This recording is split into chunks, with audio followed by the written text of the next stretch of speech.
Welcome back to another video. Today we're going to be going over my top 25 for week 17 of men's college basketball. Sorry if I sound a little stuffy. I'm sick. I got the flu. So let's go ahead and begin. Now, this week's dropouts, which is the teams that have dropped out of the top 25, would be Wisconsin and BYU. Wisconsin, obviously, they lost in an upset on the road at Ohio State. They will play Iowa on the 22nd this Sunday. And BYU obviously lost that heartbreaker to Arizona last night and will play Iowa State on Saturday the 21st. Um,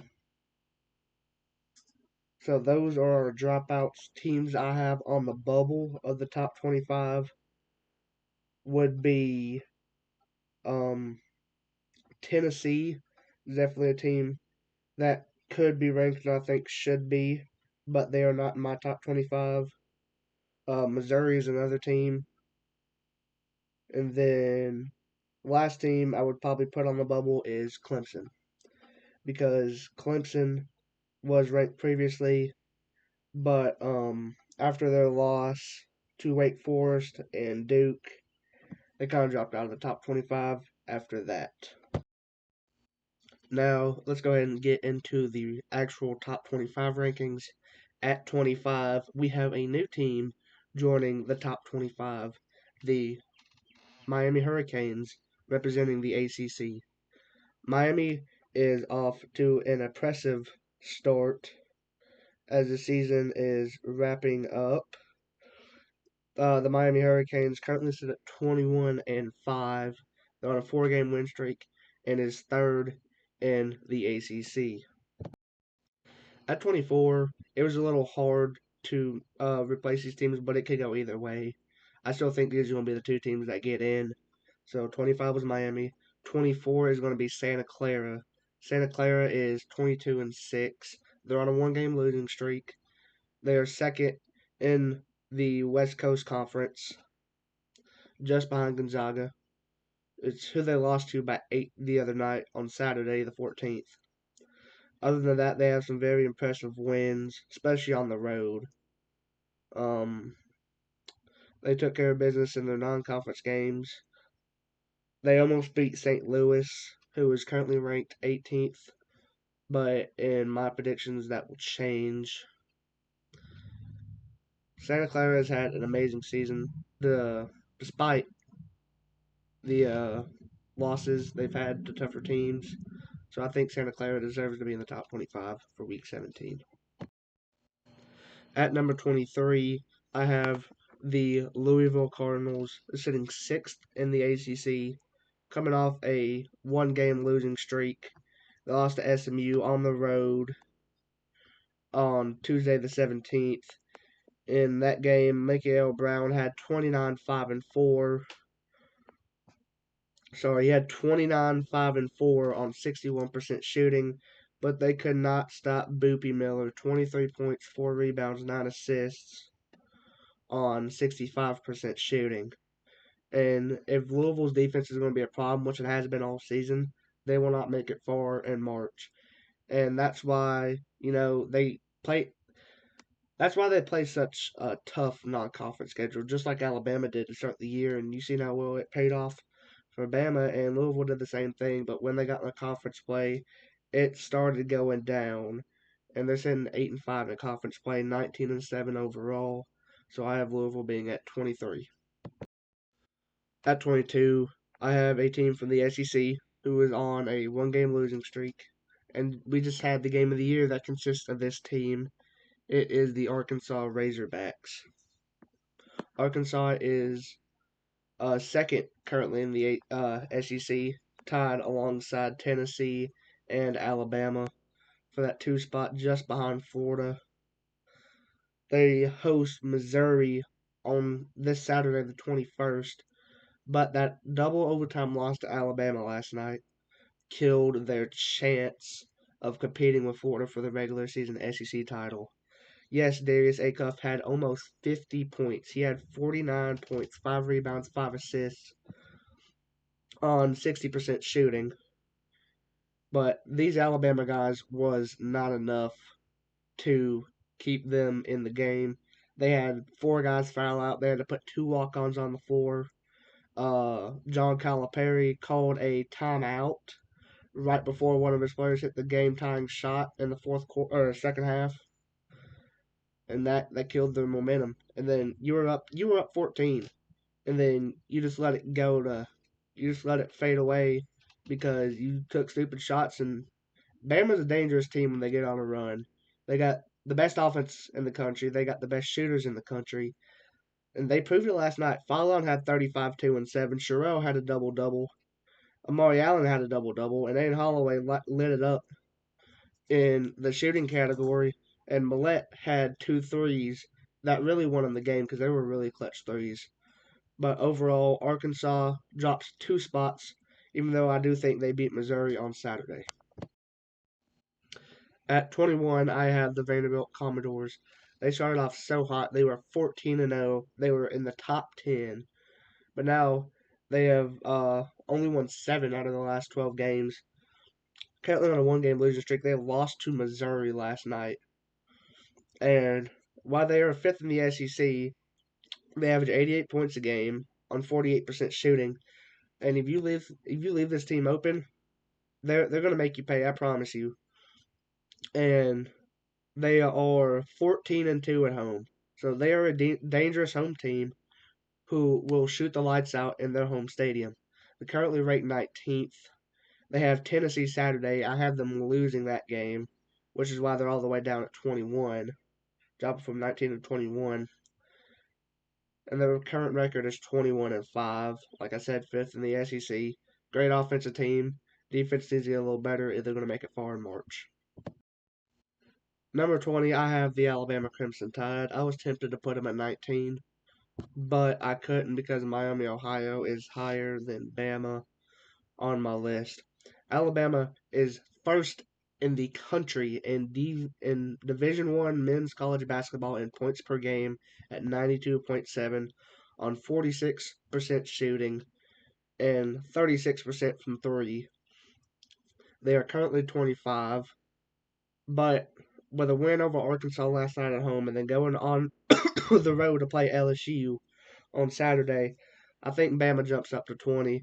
They're on a 5-game winning streak. They're second in the SEC, tied alongside Arkansas and Tennessee. And I love what Nate Oates has got going over there for those boys. Alabama has a motto, and it's live and die by the three. Alabama has found out the consequences of dying by the three, and that's the reason they have 7 losses. It's not completely all the shooting, it's the skill issue they have. They don't have enough size, they don't have enough defense, and that's what's costing Alabama in this conference play. At 19 is Miami, Ohio, first in the MAC, 26-0, the only current undefeated team in Division One, or at least at the FBS level. Miami, Ohio is 26-0, currently ranked 22nd.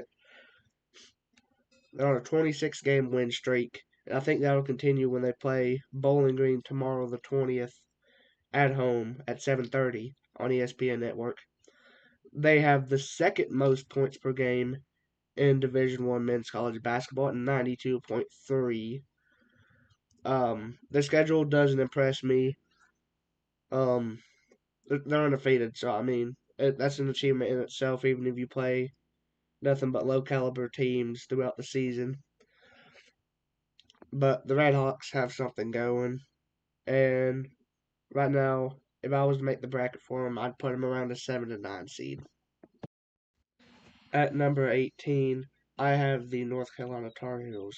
North Carolina is currently 16 in the top 25. They're 20-6, sixth in the ACC. They're on a one-game losing streak. They lost to NC State by 24 points on the road on Tuesday the 17th. They couldn't handle the crowd. And, after having an impressive win against Duke, that final last-second three-pointer shot that gave them the win only fouled once in the second half. They have lost to Miami on the road. They beat Pitt at home and then blown out by NC State on the road in their own building. So if I'm North Carolina, you have to make sure the team's fully healthy. We don't know if Caleb Wilson's going to be back. That's a big reason why they are going to fall down my list until they can prove they can play without him. At 17, jumping up one spot, I have the St. Louis Billikens, 24-2, very impressive. Found their way in the top 25 3 weeks ago. One-game losing streak to Rhode Island on Tuesday, the 17th. They are first in the A10, however, and average 90.2 points per game, which is sixth in the country. At 16, I have the Texas Tech Red Raiders, currently sitting 13th, 19-7, on a one-game losing streak. They lost to Arizona State on the 17th in a heartbreaking fashion, lost by 5 on the road.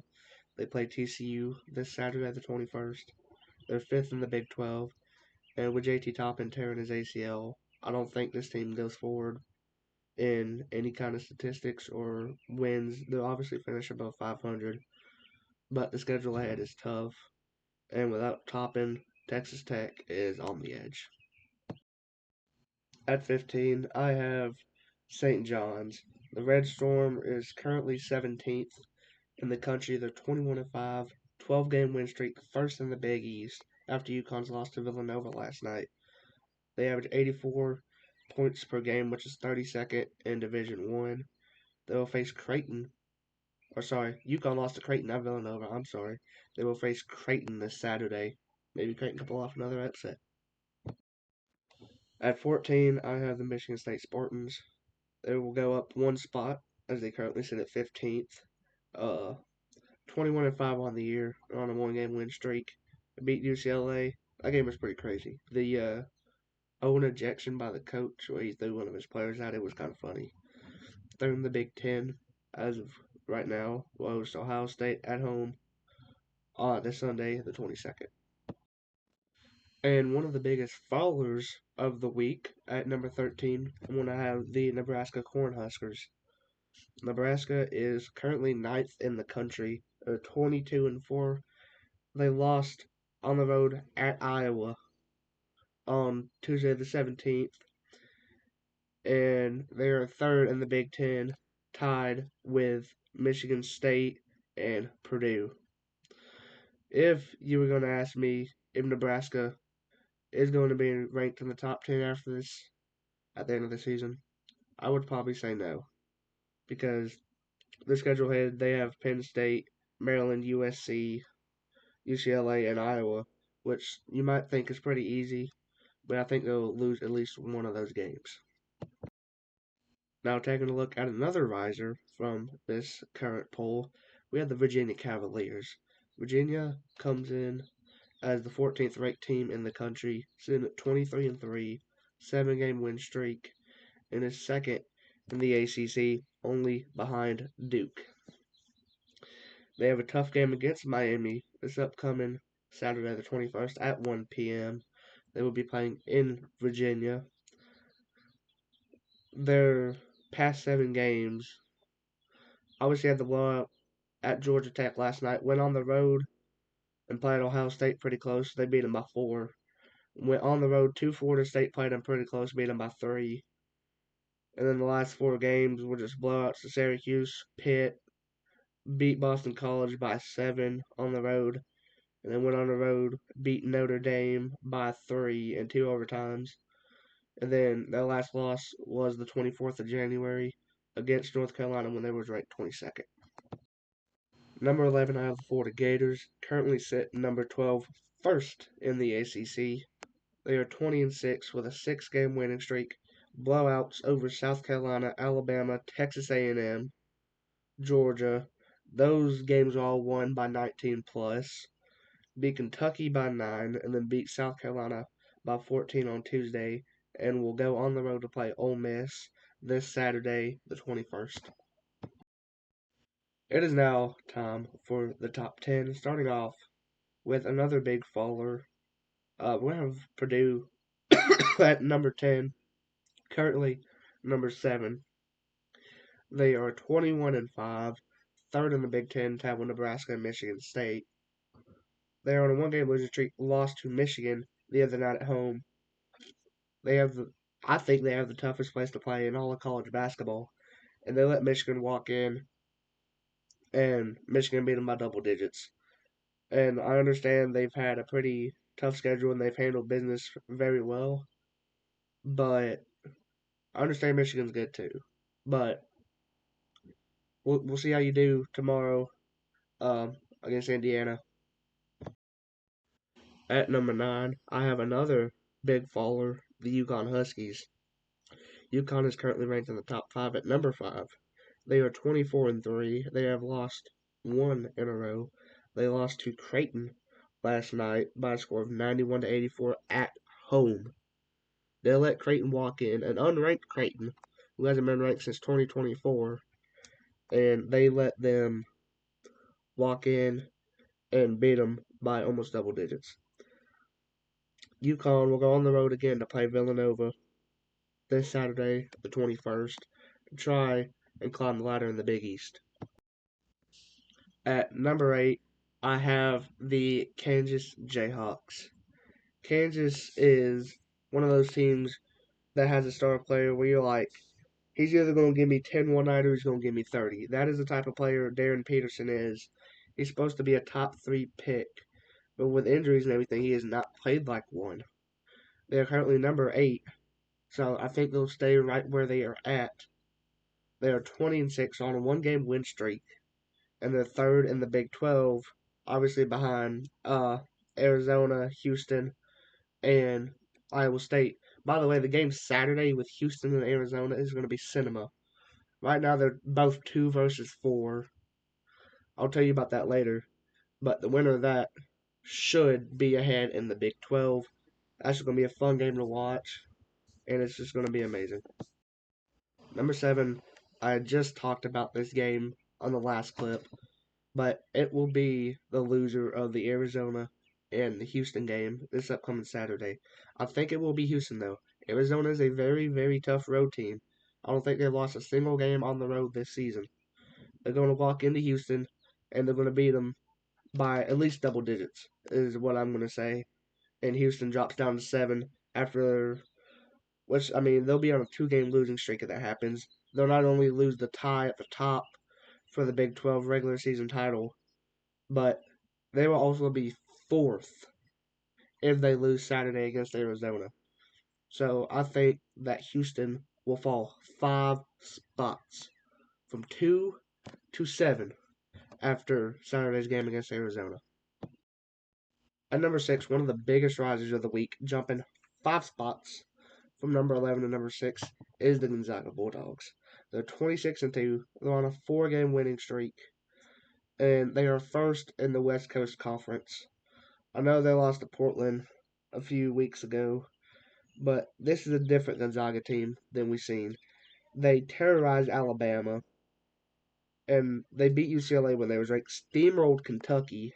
Yes, they got steamrolled by Michigan, but they have capability of beating amazing teams. They beat Creighton earlier in the year when they were ranked in the first few days of the season. So this Gonzaga team deserves to be borderline top 5. Uh, they have one of the best offenses, obviously, 87.5 points per game. That's 15th in all of Division One. Gonzaga is a very well all-around team, so I don't have a problem with them being in my top 10. All right, top 5 time. I will let you know the teams just right now who are going to be in the top 5. It'll be Illinois, Iowa State, Arizona, Michigan, and Duke. Those are going to be the top 5. And starting off at number 5, not in that order, by the way, just the general going to be in the top 5. Illinois is going to be at number 5, jumping up 5 spots from 10 to 5, just like Gonzaga. Very all-around team, very well all-around built team. They destroyed USC the other night. Currently second in the Big Ten behind Michigan. 22-5, 2-game win streak. And they average 85 points per game, 28th best in Division One. And I know the loss to Wisconsin the other night was not their best showing, but they have played some tremendous basketball all year and deserve to be in the top 5. This is going to surprise a lot of people, But at number 4, I have Michigan. Michigan, currently the number 1 ranked team in the country, drops after losing to Duke on Saturday. 25-1 currently, 11-game win streak, first in the Big Ten, 91 points a game, which is the fourth best in all of college basketball. I think Dustin May has done a great job with this team, and I can't wait for them to play in March. Number 3 is the Arizona Wildcats. Obviously, out of a bounce back after losing 2 straight against Kansas and Texas Tech. I think they'll get their revenge after a tough stretch. They had to play Kansas, Texas Tech, lost those, played BYU at home, and beat them. And then you have to go on the road to play Houston in a game that would almost decidingly win you the Big 12 uh, regular season title. And I think Caleb Pete and this Arizona team is one of the best in the country and definitely will be a deep run in March. Man, it's top 2 time, baby. And like I said, it's going to surprise some people, but Iowa State is jumping up to number 2. Um, they're currently number 6, and with wins over Kansas, Houston, and I think they'll beat BYU on this upcoming Saturday, the 21st, at BYU. I think if they take care of business there, they deserve to be number 2 without a doubt because they've played tough opponents and they've handled business very well. 23-3, third in the Big 12. Um, they're an all around. I know I say this about every team, but man, you look at the film. Iowa State is a great, and they their losses have been great defensive performances, outcasted by the terrible offensive performances on both sides of the ball for both teams. So their defense cancels out their offense. When their offense isn't going, their defense is going, and if they're good, their ceiling and what they usually have is a great offense and a great defense. And that's what we're going to see in March when we see Iowa State make a Sweet 16, a Elite 8, a Final Four, maybe even the championship game. This is what we're going to see out of Iowa State moving forward, and especially in March. And obviously, the number 1 team in all of college basketball is going to be the Duke Blue Devils. Uh, Duke is just an amazing team. I can't say much about them. They would definitely be number 1 on my list if they beat North Carolina a few games ago. But their first true test of the season is against Michigan, and this Michigan team is going to be tough. But I think Duke will beat them by a few scores. They're 24-2, 3-game winning streak, first in the ACC. I like what I'm seeing out of Cameron Boozer. Isaiah Evans can shoot very well, and Gongba's a great big man. And then Kane Boozer gives him viable minutes off the bench. Dame Star has been amazing. So that is my number 1 team for Week 17, the final week, or sorry, one of the final weeks of the season. And that's going to wrap up my top 25 for Week 17.